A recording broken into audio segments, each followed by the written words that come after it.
So here I am again. I did something recently to the carburetor and wanted to tell everyone about it. The Weber 3236 on the Mazda B2200. So it's summertime. We're getting there. It's getting pretty hot.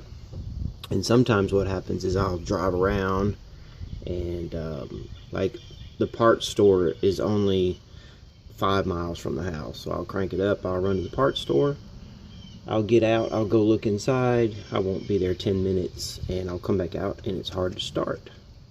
Cold crank in the morning, even after 3 days, it cranks right up. If you let it sit an hour after running, it cranks right up.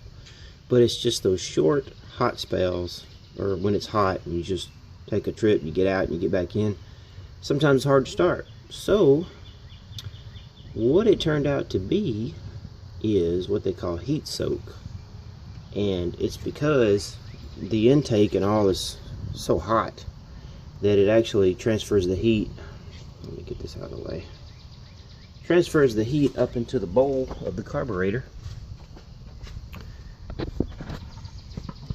and right here in the bowl, and it actually, it starts to vaporize some of the gasoline, and it was coming. This is a bowl vent, so I had it plugged off, but yeah, this was a test. So this actually goes to, it's a bowl vent, but it actually goes to the tank vent, to the fuel tank. I had it plugged off, so I guess it was still evaporating out the top of it. I'm really not sure where it was going, but it was evaporating, and it was making for a hard start. And what I did, I looked online. There's a name for it. I'm going to call it a spacer, but there's a name for the spacer. I added a spacer. You can barely see it, and I wish I had taken the time to video what it looked like before I installed it. I didn't expect the performance gain that I got from this.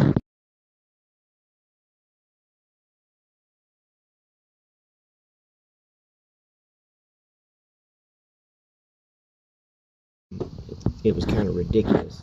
It seems like several things have happened since I put this. It's a spacer. It's a 5mm spacer, and it's made of some kind of material. You would think it's plastic, and it could be plastic, but there's a name for it. I think it starts with a P and an H, and it starts like an F, and I mean, it sounds like an F, but it's something about heat reduction. Several things happened. I went on a trip, came back, you can't even touch the intake. It's super hot. I mean, I think I run a 180, but I could be running something like a 188 thermostat in this truck or something. It's not a 190, but could be a 185. My other truck doesn't seem to need this. It cranks up all the time, every time. And it could be because I'm running a 180 thermostat in it, and it just quite doesn't get that hot enough. I'm not sure, but this one sure did. So I got this adapter. It's just a 5mm spacer made out of some material that does not transfer heat too well. So I go on a trip, I come back, I couldn't touch this, but I could actually touch this. I could actually touch the carb body, and it was warm. In the past I couldn't. It would be way too hot, and when it was way too hot, I could see fuel percolating out of the bowl right down the line. That's why it's clear, because it was a test.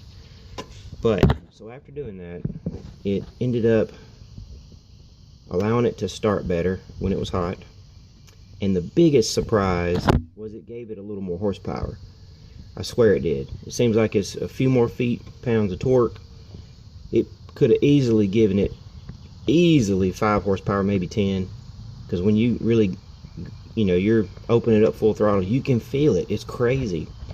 So I googled it, and there's some truth to it for the guys that run the small block Chevys, and they have some Holly carbs, and they run a 1-inch adapter. They're seeing, it's even proven on the dyno that they see horsepower gains. So it's not my imagination, but that little 5mm dude probably translates into at least 5 horsepower which is a lot for these trucks. Anything like that is good. So anyway, I guess I just wanted to bring that news to you all in case you were having those hard start issues on hot days and maybe you wanted a little bit more horsepower.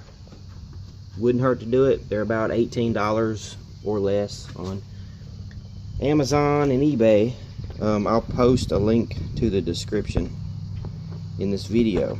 If you're watching this on YouTube, you can just click like and subscribe. Would appreciate it. I try to update content all the time. Just depends on how busy I am. And I don't have a cameraman, so any job I do takes me a lot longer if I try to be cameraman and mechanic at the same time. Alright, so see you later.